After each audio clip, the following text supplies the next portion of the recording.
What up, YouTube? Chris from Vega Home Realty Team, and today we're going to talk about the 10 steps it takes to purchase your first home.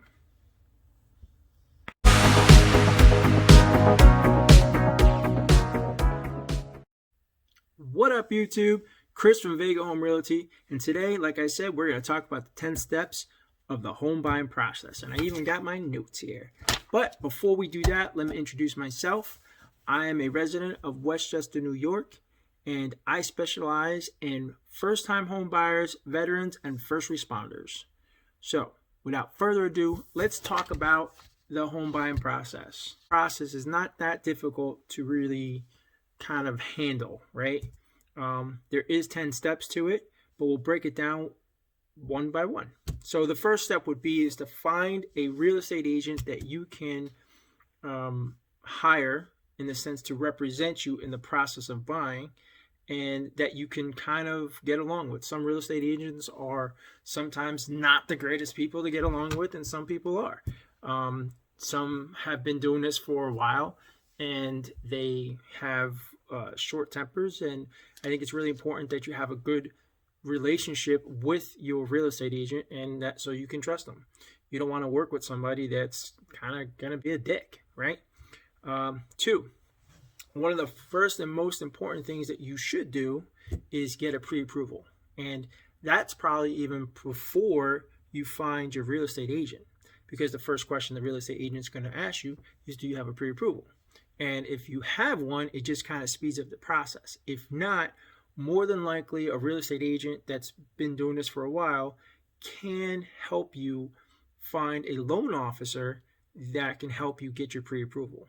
With this day and age, with COVID and what's going on in the world, a lot of home buyers or a lot of home sellers are requiring pretty much like this COVID form, and also a pre-approval, because they don't just want anyone to come into the house.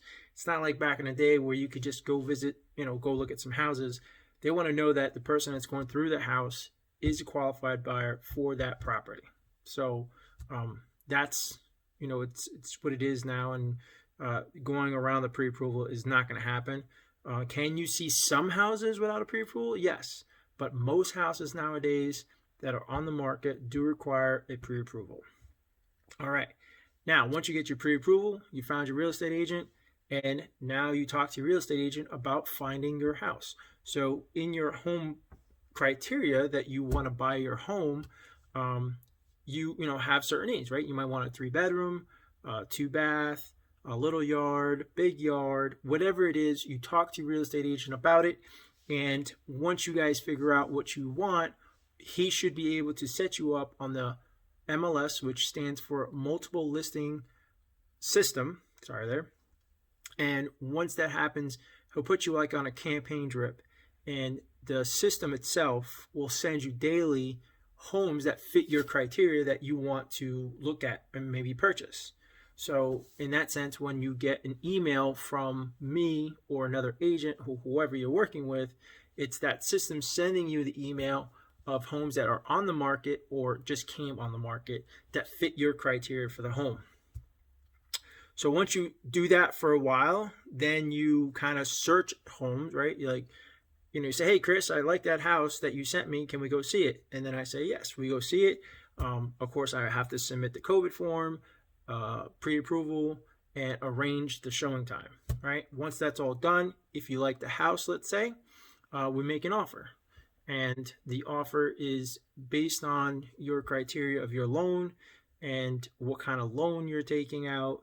That's stuff that you would talk to your real estate agent, but you make your offer, and hopefully that you have a good real estate agent that before you make your offer, you definitely talk about all the things that you would like to consider when making the offer, right? All the different angles. If you're going to have a concession, if you're not going to have a concession, how much money you're putting down, what kind of loan you're doing, because once you go into the offers, sometimes you're going into negotiations if you want to offer a little bit less than what the asking price is.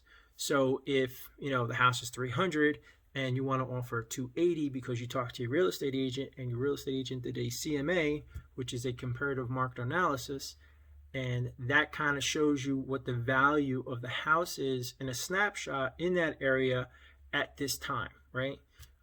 So they, you know, as real estate agents, we do that to kind of say, okay, this house is worth, you know, 300 or 280. You know, let's offer whatever we're going to offer, and we talk about it. But at the end of the day, you know, you are the boss, so whatever you say goes. As a real estate agent, we can only give you our opinion.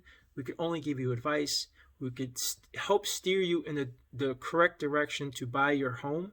We can never tell you what to do, because technically at the end of the day, you are the decision maker. You make all the decisions. So once the offer is accepted, you will set up an inspection, and at the same time, you will contact or call your real estate attorney. Now, if you don't have one, most likely your real estate agent works with one, and that's a good thing. It's a good thing when you have a real estate agent that has a lot of connections, in the sense of the lawyer, the loan officer, inspector, you know, septic inspector, you know, just down the line of different people you can use to purchase your home. It just streamlines the process. Plus, I have a really good relationship with the lawyers that I use and the loan officers. So if a real estate agent has a good relationship with them, it just helps the process of getting things done. I know some people go online and they get these online loan officers, and they do the online thing for a mortgage, which is fine. But when you work with local banks and local lawyers and stuff like that, you're able to call them at 9 o'clock at night and have a 4-way conference with your client, because there's an issue that comes up or the client has a question, and you're able to call them. And those are those relationships that you build, and that team that you make for your real estate and for your client, that really is kind of almost priceless, right? Because if I, as a real estate agent, get a call from my client, and it's, let's say, 8 o'clock at night, which hopefully he would never call me at 8 o'clock at night, but if he did, because he was worried about something and he wanted to talk to a lawyer and he wanted to talk to a loan officer, with my relationships with my team, in the sense of my lawyer and my loan officer, I can call them and we could all talk to him or her and answer any questions they have. So when you talk to big banks and you talk to these guys on the internet, sometimes you can't really get that. So just keep that in mind when when a real estate agent says, you know, you should probably talk to my guy, or just consider talking to my guy and see what he says and see if you like with it. Because you don't have to go. Like I said, at the end of the day, you're the boss. You make the decision where you want to go. Okay. So I digress on that part, and let's move on. So then you hire your attorney. Your attorney goes over the contract. And if you have a really good attorney, they're going to put things in your behalf that should be in there. And they're going to take things out that kind of sometimes is not conducive for you, right? It's not good for you to have certain things in a contract. So if you have a good lawyer, they're going to put stuff in, take stuff out. And my monitor that I'm using as a light just turned out. Oh, gotta move this. Boop. Okay. So you hire your attorney, and once that's done, you sign the contracts. Your inspection is good. Let's say there's nothing to really, the inspection comes out good. Now, if the inspection doesn't come out good and you have, let's say, the boiler system is not working correctly, or the roof is not up to date, or not up to code, or there's something wrong with it, then you go back to the negotiation tables and you talk about it. You discuss, either a price reduction, a credit, or they fix it, right? That's pretty much what it comes down to. They're going to do one of those things. Once that's all hashed out and we go, and the negotiation for the second time is all settled, you sign the contract. You then send it with your deposit. So when you put your offer in, you pretty much say, listen, I'm going to, at the signing of contract, I'm going to put 10% down, 20% down. If it's a VA, you put whatever, percentage you want. And you send that with the contract to the lawyers. They hold that until closing. So once the lawyer gets that, second page, once the lawyer gets that, then you go into, you're considered in escrow, right? You have money in that is in a check. I can't even talk right now. So you have money in a check that is with another lawyer, right? And now that money is held until the end of the closing by the lawyer. Okay. So then after that, you have your appraisal, right? Because if you get a loan from a bank, they're going to want to make sure that when they give you this loan for this house, that it's worth the money that you had offered or the purchase price. So if you're going to buy a house, let's say $300,000, the bank wants to know that this house is worth at least $300,000 or more. So you do the appraisal. Now, a couple of situations, right? If the appraisal comes in over the asking price, then you're good. You're golden, right?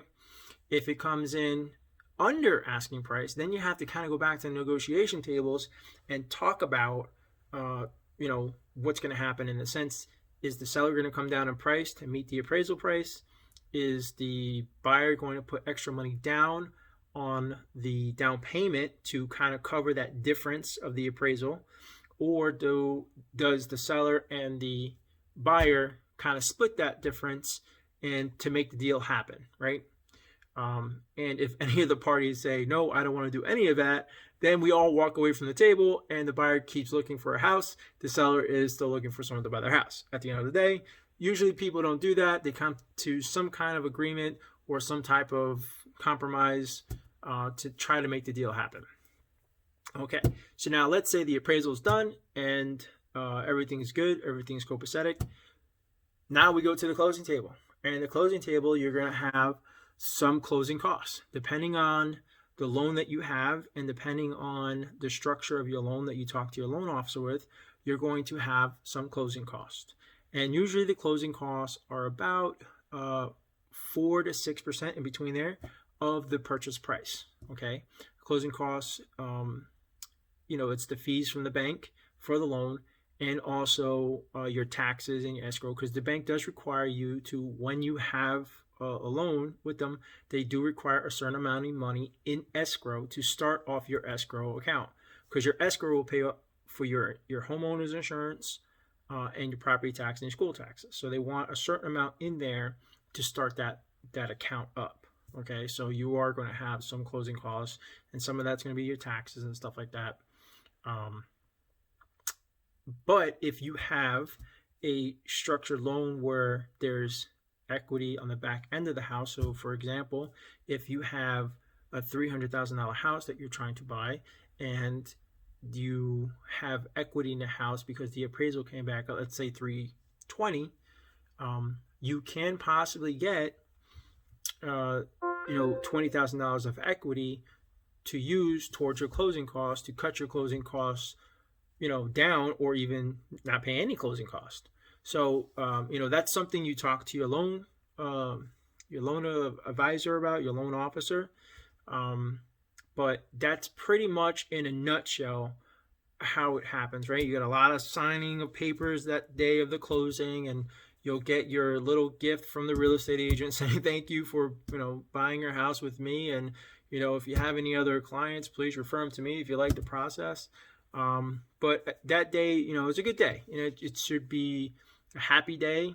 A little nervous, of course, because you're signing a ton of papers, and you get these second thoughts. But at the end of it, when you sign that last paper and you get the keys in your hand, it's a good feeling that you bought a house. And that's what I liked to see when I go to closings, is that the client is happy. They're jumping for joy pretty much, and it's just a good feeling. It's a really nice feeling to see your client at the end of the journey of them buying their house, them coming to you and say, yo, Chris, you were the man. You're an awesome real estate agent. You handled everything.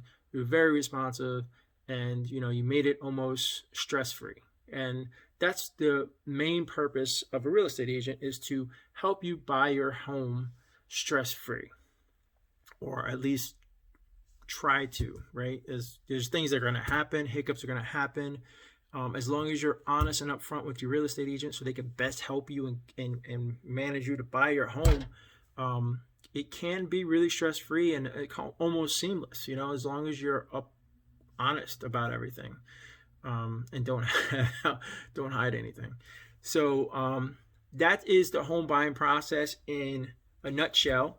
Really quick, I didn't want to spend this much time on it, but it is what it is. And if you have any questions, hit me up. You can go to my website, comment below, and soon there will be another video out. I'm going to try to make more videos. Just a little side note, I'm going to start this channel up with some, kind of like not a blog, I guess, but like kind of just talking about my journey in real estate, right? Like how it's going.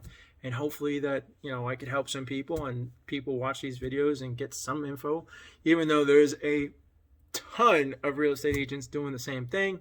I'm a little behind the curve, but it's okay because it is what it is. And I don't really mind being behind the curve a little bit because it just means that I can catch up fast. So I don't even know why I said that. That's kind of dumb.